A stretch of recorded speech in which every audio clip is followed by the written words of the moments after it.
and I didn't know really what to do about it initially. I was pretty new in my role. And it was there that I first learned about the decision tree. And combined with the support of my ED, I got grounded and it gave me some direction about how we could support this family caregiver. And indeed, we were able to support her with some community resources and a deeper integration with health. That experience stayed with me throughout my time, and it really is one of the reasons why I value this tool so much. A little housekeeping note is that after this presentation from April, all the programs are welcome to stay for an informal peer support session. We'll be having a chance to explore some scenarios and just chat amongst ourselves. It won't be recorded, and April won't be here for that part, so it's just a chance for us to dive in. Totally optional, so just hang out after the meeting if you have time and interest. But getting back to April, April is the Director of Knowledge Exchange and Learning with the BC Association of Community Response Networks. She is an organizational consultant. She engages in prevention research, social change projects, and is an author in the field of prevention of adult abuse. She's also a registered clinical counselor with a master's in applied psychology. So, thank you, April, very much for being here today, and I'll hand it over to you. Thank you, Amanda. It's a real pleasure to be here and real pleasure to be working with folks that do the important on the ground and in the family work with under we know what can be difficult and stressful conditions sometimes. And so kudos to all of you who help to manage that and to make sure that as people age, we're getting the best that we can get out of our communities and our organizations. So thank you for inviting me and thank you for joining us this morning. As Amanda said, there will be a slide-based presentation. Then there will be some time for questions or situations that you might want to explore a little bit. And just to say that if we don't have time to give full answers to any of your queries, you're very welcome to email me, april.struthers@bccrns.ca, and we'll endeavor to give you fuller answers because these can be complex situations and they can take a little time to unpick, I suppose. So let me just turn to my slide package and we'll get started.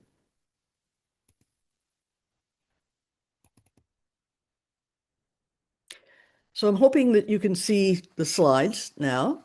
Great, thank you.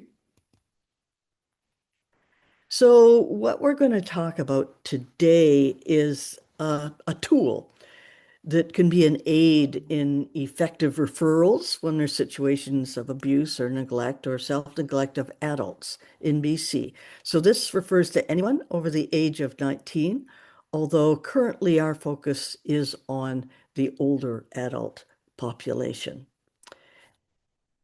I just want to acknowledge that I too am coming from an area of traditional unceded and sovereign territories. And I'm on the Sunshine Coast as the colonial name and have worked for many years and been enfolded into the community of the Siksika Nation, which does extraordinary work in self-government and in health and care.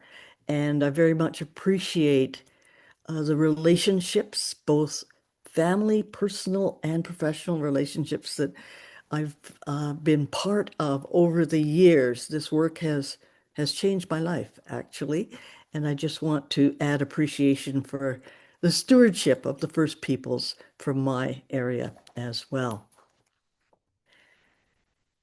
So let me just review what the objectives are for today. We have a quick overview of the legislation that drives our activities, and that is the adult guardianship legislation.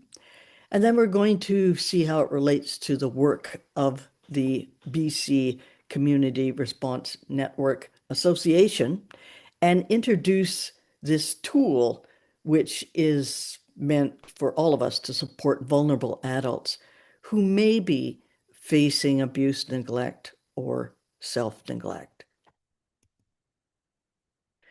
So just to explain that in British Columbia, we do have legislation which was enacted in the year 2000, I believe, and that gives us a set of responses if we suspect there's something going on that shouldn't be going on. And the first response is that if you report abuse, neglect, or self-neglect in our province, then there are agencies that are designated under the legislation to respond. And those are the health agencies, Providence Health, and Community Living BC. They will receive reports of abuse, they will investigate, and they produce support plans. Now, in BC, it is not mandatory to report abuse, but if you do, then the designated agencies must respond and within a fairly short time limit so that you can be sure that if you refer something to the designated agencies, action will be taken. Now, also under the Adult Guardianship Act, there was a provision for agencies or for groups to do everything else that designated agencies don't do. So to do everything but intervene. Designated agencies do the investigation and the interventions. What we do as community response networks is try to create a coordinated community level response. So across the community, through all the silos in which organizations operate, and pull together providers at the local level. And this is considered to be what you might recognize as upstream prevention. So we do not intervene, we do not provide services, but we are more like a planning table or an action table that gets the action to where it should be. And it's not always obvious what to do or how to do that. And that's why we have the decision tree. So part of our job in our local networks, of which there's about 100 around British Columbia, is that we coordinate the best response that we can. There's real strength in that because we get to use the community assets. So each community has unique assets and unique situations, and we support communities to protect their uniqueness and do what they know that works at the local level, whilst connecting them provincially and with the other agencies that can take part in mitigating situations that are concerning or worrying. So, CRNs are the local whole community network, self-organizing. The BCCRN is the support organization that I work for in terms of making sure that those local networks have what they need. That includes funding. So we encourage small projects at the community level. We fund up to $5,000 a year for each community to be able to take a closer look at things that concern that community. And that's where, for some of you, if you rub up against the CRNs, you may be included and enclosed into these particular small pilot projects that we continually run. So we're experimenting with what works, how to spread that around, and how to apply it most beneficially. And we invite you to be our partners in that. And there's a real strength and actually a joy in working in that way. So as I mentioned, there is no mandatory reporting to a designated agency, but once they receive a report, they must act. And once again, it's the health authorities, Providence Health Care Society, and Community Living BC. If you think that someone who is served by someone in the populations that are served by community living is at risk, then you connect with them. Designated agencies look into situations that are brought to them. They involve the adult always in the decision making around what will happen and what supports are useful. They report criminal offenses and then they provide a plan for ongoing support. So people aren't just investigated and dropped, but there is a continuum of support that happens. And that's where possibly your agencies, your organizations will be brought in. So the Adult Guardianship Act gives specific legal powers for the public guardian and trustee, for designated agencies, and for the police, although police activities are not included under the Adult Guardianship Act, they continue to do what they are already legislated to do. And we'll look at that in just a moment. But in this act, we have tools that are legally set out, which are designed to support and assist abused or neglected adults. And then there's particular tools that the public guardian and trustee does. So the actions that I'm going to talk about and the responsibilities of these organizations are legislated. And so activities are driven from the legislation in the first instance. There's some really important decision-making parameters, really, and principles in this act. It's seen that self-determination by adults is paramount. So we should be allowed as adults to make decisions and, in fact, to take risks if we want to, even though other people might perceive our living situations, our choices as risky. We presume that adults are capable until that's proven otherwise. And there's a whole system to do that. But there is no presumption that you can't act as an adult. You must be given least intrusive and most effective support. So it's expected that when there's situations that arise, that you go from the smallest, gentlest intervention into more intrusive interventions if you need to, but you must start with the least intrusive intervention. And that protects us all, really. There is a system to take situations to have court orders, and that's new within this legislation that didn't exist before 2000. But that involvement is a last resort and very rarely happens in this province. So most situations can be dealt with at the agency level or at the intervention level with the specialized designated agency authority and processes.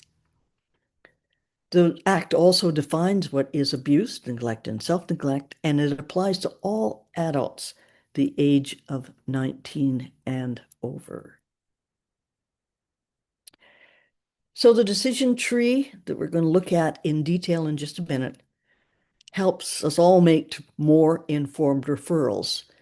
And it was noticed that in the areas of the legal profession and health professions, in financial agencies, and in some social sectors, that people didn't know how to make informed referrals. So this is an attempt to support that.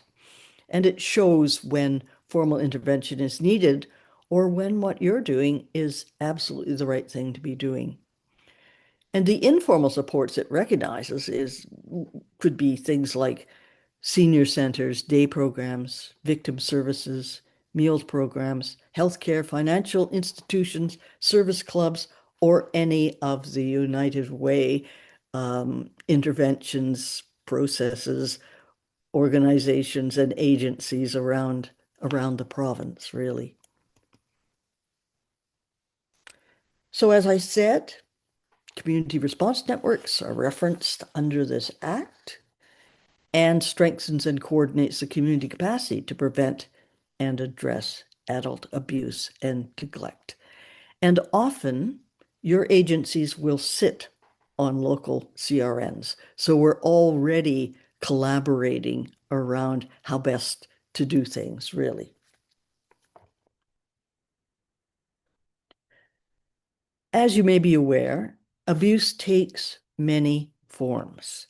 This is one of the things that makes it such a difficult issue to eradicate. And we believe in what the World Health Organization says. It says that abuse can be eradicated if you follow the same process that is used to eradicate many different kinds of physical diseases. And the very processes that public health, population health, and health promotion follows already for other issues can be applied to abuse. And so a lot of what we work with are the public health methods that we know that work to create change at the social level. But we need to develop what those are for all of these different forms. So, physical abuse, which is often reported because people can see signs of that. Financial abuse, which may be frauds and scams, but more likely is relationship related financial abuse. Sexual abuse, emotional abuse, including coercive control, and violations of privacy. And there's more information about the definitions for these on health authority websites, and certainly Vancouver Coastal Health has it spelled out under their REACT program if you want to take a look at that. There's also neglect and self-neglect covered. So neglect would be failure to provide necessary care. And it's called neglect if it's presumed to cause serious harm in a short time. And neglect can include self-neglect, which, as you may well know, can happen for a variety of reasons, many of them difficult to deal with and long-term situations. Now, neglect and self-neglect also include living in grossly unsanitary conditions, malnutrition, untreated illnesses, diseases, or injuries. And some of these are crimes under the criminal code. So police may get involved with this at some point in sort of looking at and revealing these situations. So the decision tree then is a tool to guide effective referrals based on assessed need in each area. It clarifies the roles, who does what, when. And it was created in partnership with the Public Guardian and Trustees Office, with the RCMP at the E Division, and with Fraser Health Authority. So it was recognized at some point that people were confused about who did what. And so these three partners came together to produce this some time ago. This is considered to be something that providers need to know about. The public does not necessarily need to know the details of the decision tree, but as we speak, there is some consideration at the provincial level of creating public documents that help guide people to the right referral without using jargon or legislated language or too much detail. So it's a bit of a thing to figure out how you reveal this approach to the public without being over complicated. So why would we use the decision tree? Well, it helps you to make effective referrals. And we mostly don't know what's going on with situations until there's some deeper look at it. So the most that we can say is we suspect something is happening, or we allege that something is happening, but we don't know for sure. And so that's a fuzzy area. And this tool helps to define when you're thinking one thing or another, where do you go? So it guides readers then through decision-making questions and what the agency mandates are, and provides details on the agencies explaining how each can provide assistance because each goes about that in a different way. And just to mention that you can get copies or you can get electronic copies of the decision tree by going on the Public Guardian and Trustees website. And actually, we'll make sure that you get the references for what the links are for that. So the tool is actually a two-page document. One is a flow chart, which says if and then, and directs you through a series of real basic questions to get you to the right place. And the second one then says once you've determined where you're going to um, intersect with the police, designated agencies, or the public guardian trustee, what you can expect, and also links it to the legislation that is in the background for each of those places. This kind of maps what possible outcomes can be when you're making choices about where to send somebody or how to report about somebody. It really assesses initially what the costs and the probabilities and benefits are of different actions. So it takes a little bit of time to get used to using this tool.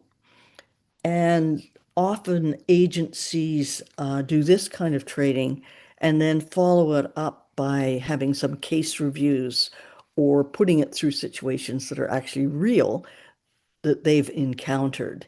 And that's one of the best ways to figure out how to use this. So let's turn now to what it is that is shown to you, is illustrated in the tool. The first page, as I mentioned, is a flow chart. And the question at the top of your mind, and certainly at the start of this process, is the adult in immediate danger of physical harm? And then it takes you through a series of questions so that you know what to do with that. If the answer is yes, there's immediate danger of physical harm, then it's pretty clear that this could be an emergency or a very serious situation, and you need to call 911. And what the RCMP has said to us about this tool is that they would rather be called 10 times with only one of those calls actually being about immediate danger, where they need to intercede with sirens and bells and whistles. They don't want to miss the other 9 times. They will make sure you get referred to where you should go if it's not them. So they act as kind of a screening mechanism. And they really urge, do not be afraid to call them. They are the first point. Now, you'll be experienced in your own field. You'll be experienced and you'll have instincts that tell you whether something is apt to be really serious or really immediate. And you probably have agency training as well, so you can make those decisions. Some agencies have policies on when do you call an emergency and what do you do if it's not an emergency. So you need to take that into account. Just to say your gut feelings, your little spidey senses, and any experience that you have to build on is really useful in knowing whether it's an emergency or not. If it's not an emergency, then you go through a series of other questions. And it's really good with this flow chart to just go through these questions systematically and then come to your conclusion. So don't jump to any conclusions at the beginning, even if you're feeling a bit shaken or if you're still wondering, is this an emergency or not? So if it's not an emergency, and if the adult is able to seek assistance on their own, then you may well be the agency they need to be working with, or you can refer them to other agencies. Now, one of the things that community response networks do is they keep a list of who's who at the zoo and who to call when. and that is actually published by each CRN on their website, or you can get to it through our main website, bccrns.ca. And so local agencies and what they do, you can get sort of directed through CRNs if you're not sure. You may have your own community directories, and you may well have worked out pathways of where to go with different situations. But if you aren't sure, then connect with a CRN or with their list of resources at least. The next thing that we would say is it's probably good to have a chat with the Seniors Abuse and Information Line. They have specialists that understand abuse, neglect, and self-neglect, and they are widely available. They have translation services, I believe, in hundreds of languages, and they will respond to get you to the right place, or they will talk directly with the person you're worried about, and they will then make an assessment of where to send people. These situations are often complex, and it may not be clear what to do. But certainly, if you have some place where there's either a social worker or trained workers, as at the Seniors Abuse and Information Line, to have a chat with a little more deeply about the situation, then it'll become more clear what to do and where to send people. You can also talk to the police on their non-emergency line. If there's a risk of dangers, but they're not yet sort of actualized, then you can talk to the police about that, municipal forces or RCMP. They, it'll take a little while probably to get hold of somebody to have that chat, but they're very willing to talk about worrying situations. So it's a kind of more early intervention then. Or you can always speak with Victim Link because there again, they'll explore the situation a little bit. It may be after doing that that it's clear what to do. And if the adult is able to seek assistance. If the adult is unable to seek assistance, then that puts it in a different category. And the next place to go is to ask, is there immediate financial risk? So if an adult cannot seek assistance on their own, but there is possibly financial risk, someone might be put out of their home because someone has had a power of attorney or theft by power of attorney or something, or people have used assets or have access to assets they shouldn't have. Um, and if there's immediate risk, the public guardian and trustee will take those calls. And they're very skilled at this. They will assess what's going on. They will call in designated agencies or the police if necessary, and they will work out a support plan. And they have a number of ways to do that, and we'll talk about that in just a moment.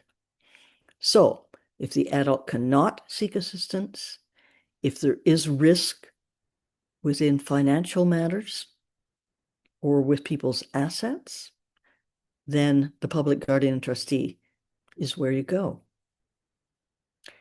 If people are not able to seek assistance, but this is related to non-financial matters, which could be any of the forms of abuse that we've talked about, or neglect, or self-neglect, then this should go to a designated agency.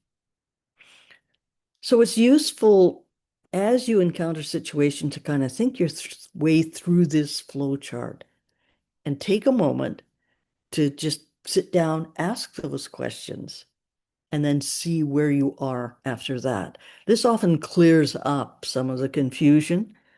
A lot of these things fall into gray areas. There's no immediate clear-cut answer. There's no black and white or binary thing that is there jumping out at you, you're sort of swimming around in the gray areas.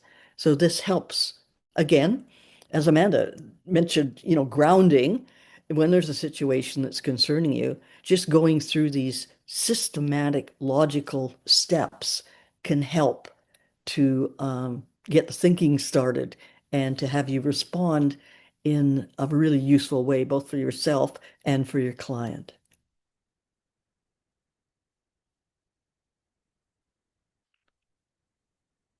Now, as you can see from the red arrows, you go through systematically for each of these, moving on when you don't get a resolution in each area.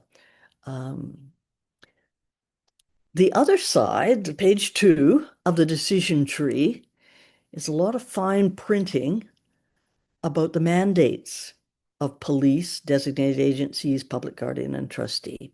So if you're not sure what the mandate is, what it covers, then that is covered here. And there's key questions for each of those columns of information. Why would you call? Where would you call? What can you expect if you call? What actions might take place as a result? And it also links to the relevant legislation and where to find contact information.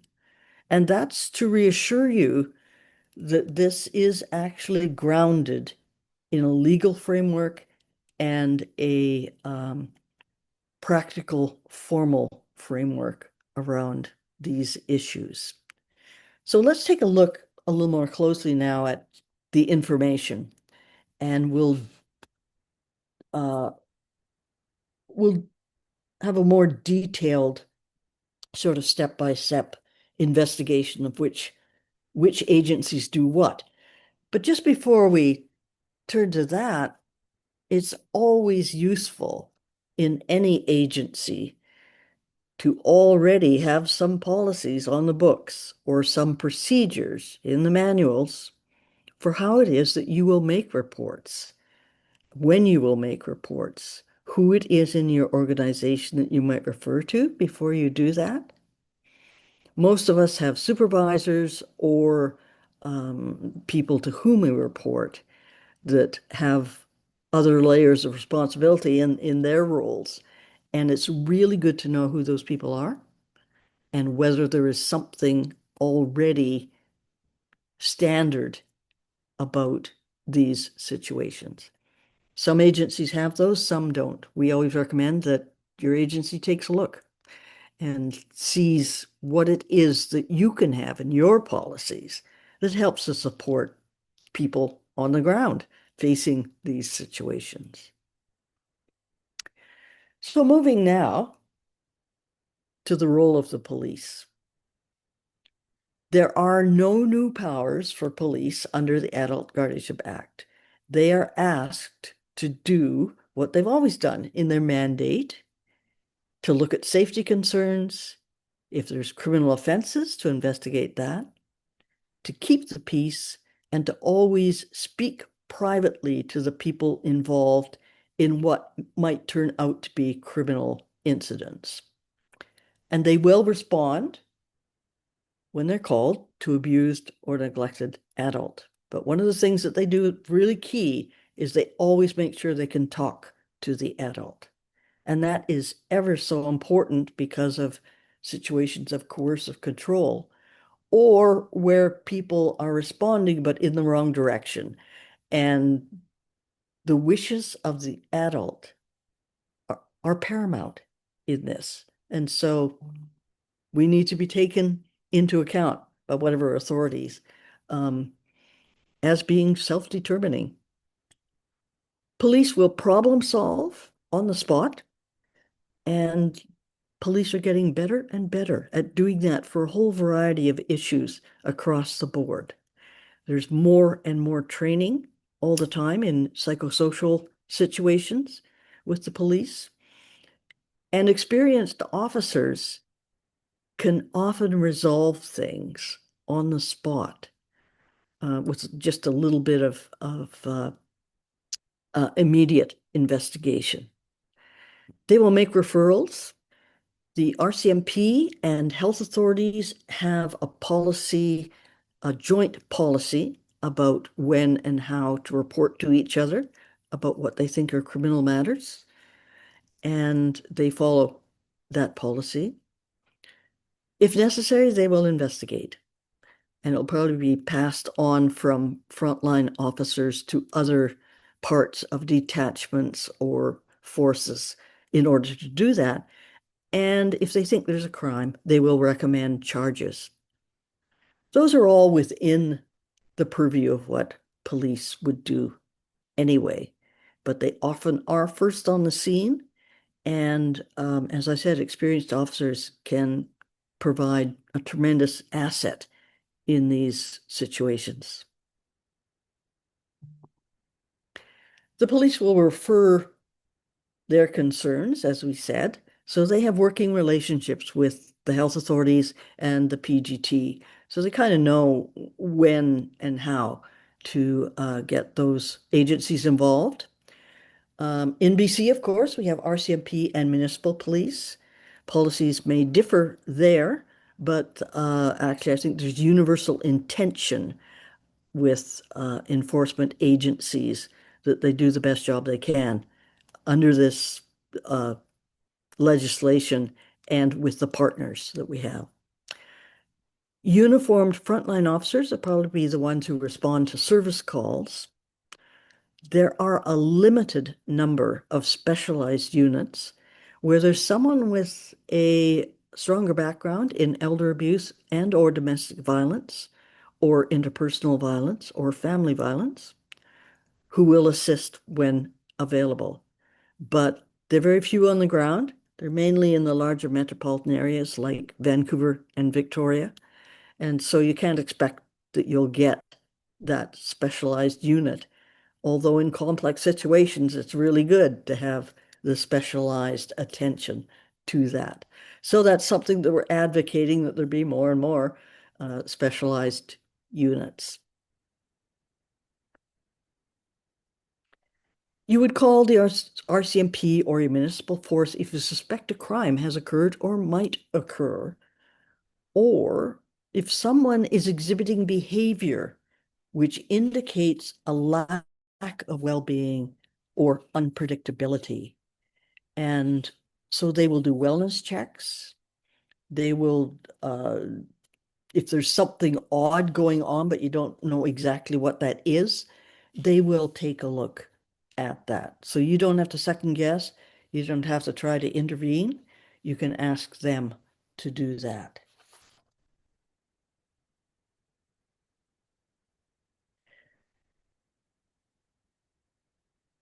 You can also talk to them if there's no crime in action, but you think that one might occur, that there seems to be a high probability if situations are deteriorating or there's a pattern emerging, you can talk to them in that case too. It doesn't have to be clear cut that there's a criminal action going on.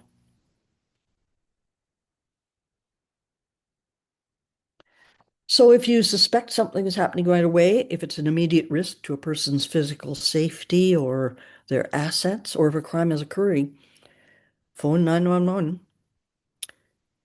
There's non-emergency local numbers in every area. It's a good thing for your agency if you find out what that is and make sure it's clearly displayed somewhere on a poster or on people's, pinned above people's desks just for ready reference.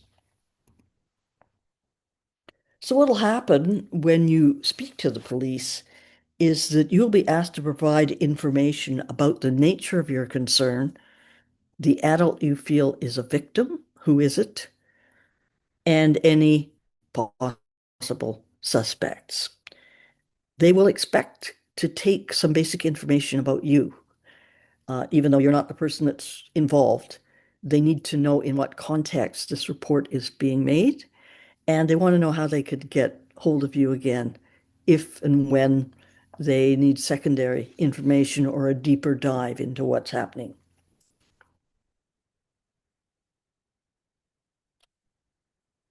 the actions they take, and it's good to know these so you can modify your expectations as to what police actually do and how they will respond.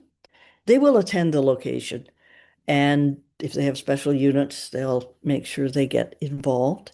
They will visit the adults, gathering information and, for their use, evidence.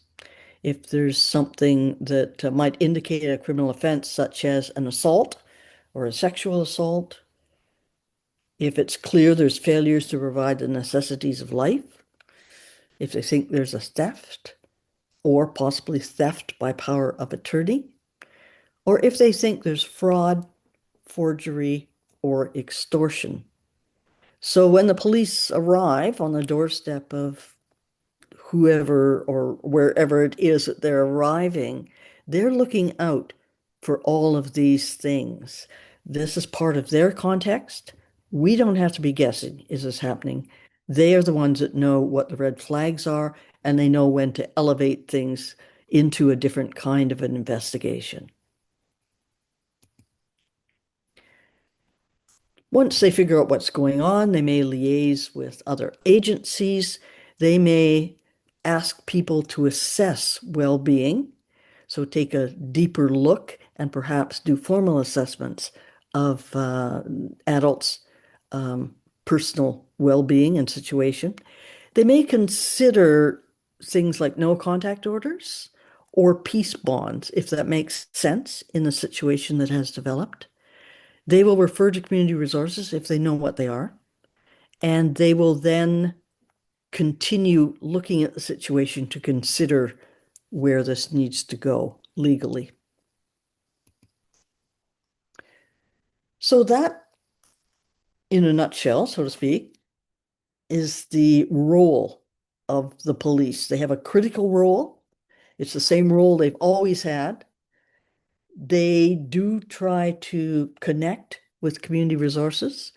And that's been a shift in policing over the last 10 years, that they take community policing much more seriously and that they take the work of people who will collaborate with them much more seriously than they might have 10 or 15 years ago. So there's been a real shift in terms of their understanding of social services and their understanding of how to interact in the way that leads to least frustration or confusion in these situations. So turning now to the second of the formal agencies, which is the public guardian and trustee. The public guardian and trustee's office protects the legal and financial and sometimes personal and health interests of adults who need support in their decision making. And that need may be from a number of different sources. They investigate financial abuse or neglect if the person in question is not mentally capable, or if the assets are at risk, or as a last resort, if no one else can assist. The cases with which they get involved are almost always quite complex. There's usually family involvement and perhaps controversial or conflictual situations going on amongst the family and the adult in question. They look carefully also at the fact that adults may have representation agreements or advanced planning documents that ask for certain things to happen under certain situations. So they will take a good look at that to make sure that what people have asked for is in place, and to make sure that people who are given powers of attorney or other designated legislative powers, that they're doing the right thing with those powers. So you would call them if you have reason to believe that the adult's not capable of managing their own financial or legal affairs, and that there is imminent risk to assets.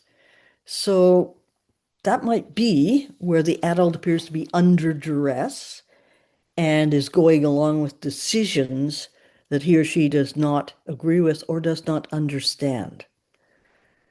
There may be financial mismanagement of an adult's affairs going on, even if there is supposedly a responsible adult taking care of things. The adult may not be able to look after his or her financial affairs and have no one in place yet to do that. So they will help with that situation. Or it may be that someone with authority to manage an adult's financial affairs may not be fulfilling that responsibility and duty. And so they will investigate in that case. So they are kind of a backstop for where things aren't working correctly for people or where people are unable to make their own decisions, are incapable, or maybe capable of managing part of their life and their financial or other needs, but need some support in some area. Because we know that in terms of people's cognition and aging, that it's not global and that um, incapability does not always go right across the board. People may be absolutely able to take care of some kind of decisions, but not to take care of others. So, in terms of self-determination and adults being capable until they're ruled not capable, then sometimes situations need to be looked at in different categories of capableness, I guess. So, again, if you contact the public guardian trustee, you'll be asked to provide information about the situation, the nature of your concern, your relationship to the concern and the situation, personal information about the adult, and about any other decision makers in the case. So again, agencies may want particular people to be talking to the PGT on their behalf.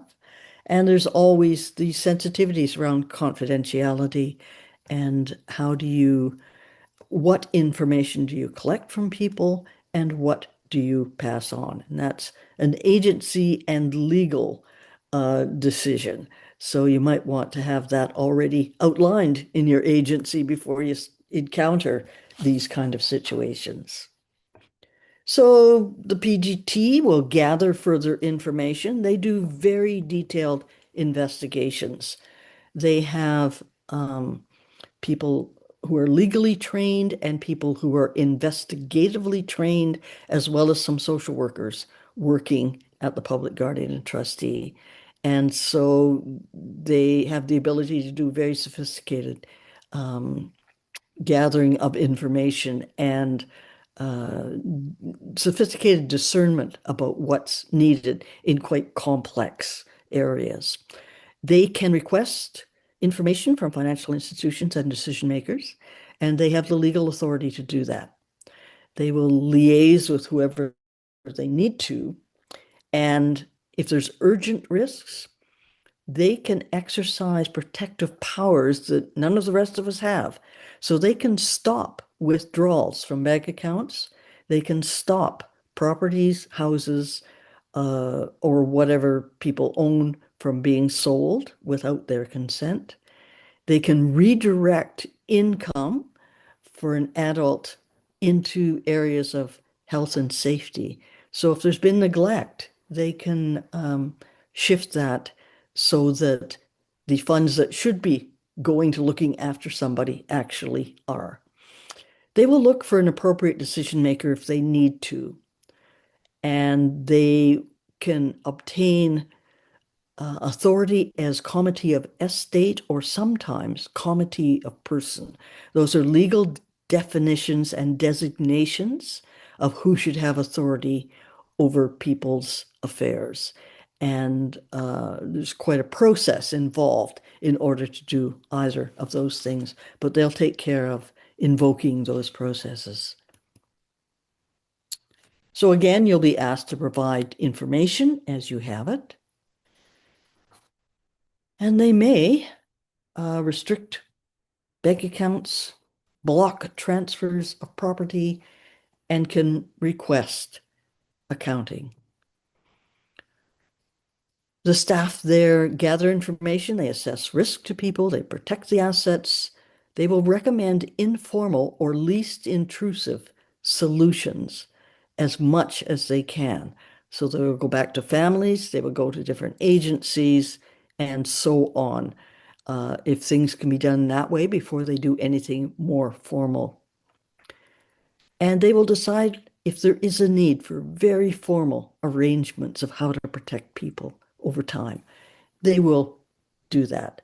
These investigations and these cases go on for some time. They're complex. They sometimes have to resort to court around them. Um, they're very detailed. They're very ethical. And they do a really good job and they take it very seriously that they're helping to make decisions that people can't make for themselves. And that brings us then to health authorities. Health authorities have been designated under the legislation to investigate reports of abuse. So they look into situations. They will always involve the adult. So they always will speak with the person in question. And they have ways of gaining access to people's homes and properties in order to have those conversations. They actually have specifically quite powerful legal ways to get into people's homes, even if people are being prevented from speaking to them, which could be the case if there's domestic violence or coercive control going on. Now, often designated agencies will take the police with them to keep the peace while they're doing that, but they can actually get access to people's homes in a way that police don't. And so it's not used very often, but it's a very powerful tool in order to investigate what's going on with folks. And designated agencies must report criminal offenses and they must respond, of course, once they receive a report or become aware of a situation. And I believe that their response has to be within 72 hours. So that's pretty rapid response from a formal agency. People may not be able to seek their own help. And that may not be because they don't have the capacity, but it could be they're being physically restrained from being able to go out the door and seek help. They may have a physical disability or mobility challenge that makes it very difficult for them to get to an agency to ask for support or to describe their situations. There may be illnesses, injuries, or conditions affecting decision-making about abuse or neglect. Any number of situations. It may be brain-based, maybe cognitive impairment, but there's lots of other situations where people are not able, because of perhaps temporary illness, to make good decisions or to contact outside agencies about what's happening to them. And so if you report that, someone reports that, neighbors, friends, or family reports that possibly to designated agencies, then they will intervene. So these are the conditions under which people might be unable to seek their support and assistance. Individuals may live in their own homes. They may live in the home of a relative. They may be in a care facility. They may be in any other place except correctional facilities. The Adult Guardianship Act does not deal with people in correctional facilities. But outside of that, they will deal with anybody living in any situation. So it doesn't have to be an adult living independently necessarily. It could be a caregiving situation, could be a permanent arrangement with relatives situation. It could be co-housing or co-living or intergenerational living. But designated agencies go into any of these situations if there are reports made. There's specific numbers to call for health authorities if you're worried about abuse and neglect. And there's links to all the designated agencies and what those numbers are through the public guardian and trustee.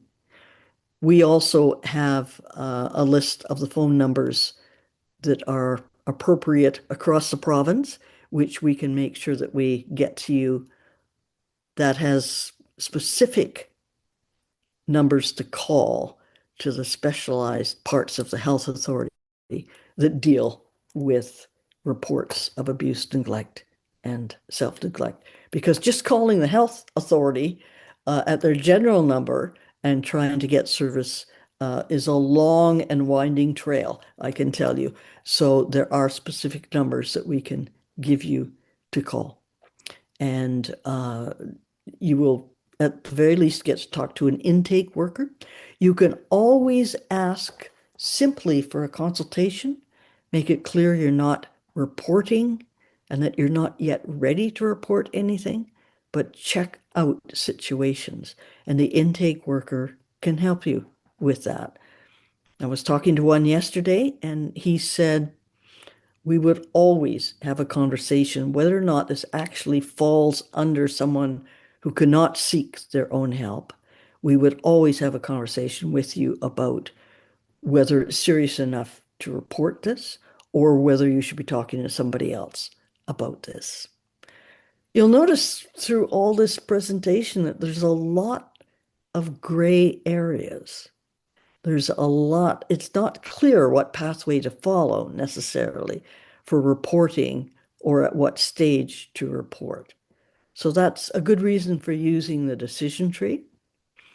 And one of the things we work at really uh, astutely and assiduously with our partners around the province is how it is that people can get just a little bit more information so they can make a decision about things without triggering a huge response if that's not necessary. So we kind of operate a bit as the CRNs as brokers and filters. And without us, everything would be going to designated agencies and they would be swamped. So we try to avoid that happening. We act as intermediaries and help to establish pathways or steer people in certain ways for referrals. So again, if you call the designated agency, the health authorities, you'll be asked to provide information about the nature of your concern and the adult. You might need to share situational details for the adult, any signs of abuse that you think you see, any immediate safety concerns. And this means that agencies have more, or the designated agencies have more information to act on, and they can start to make informed decisions about how to react.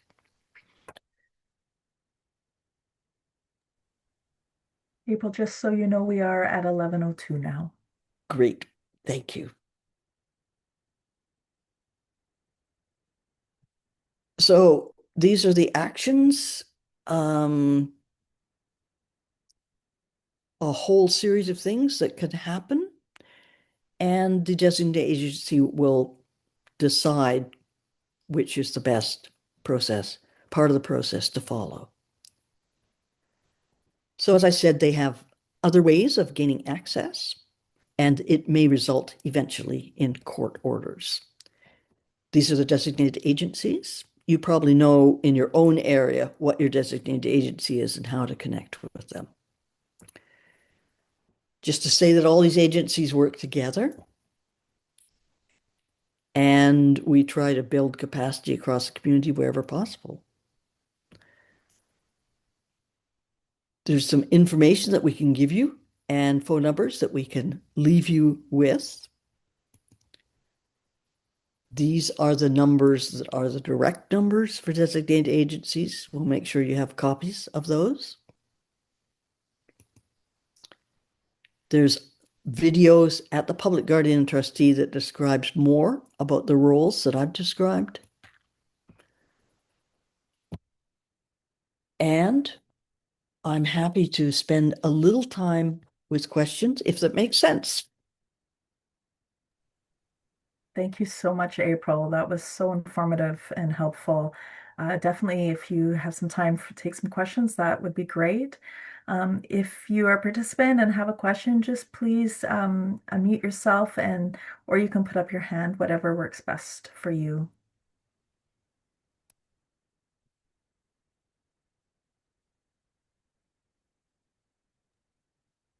For any questions from our group today?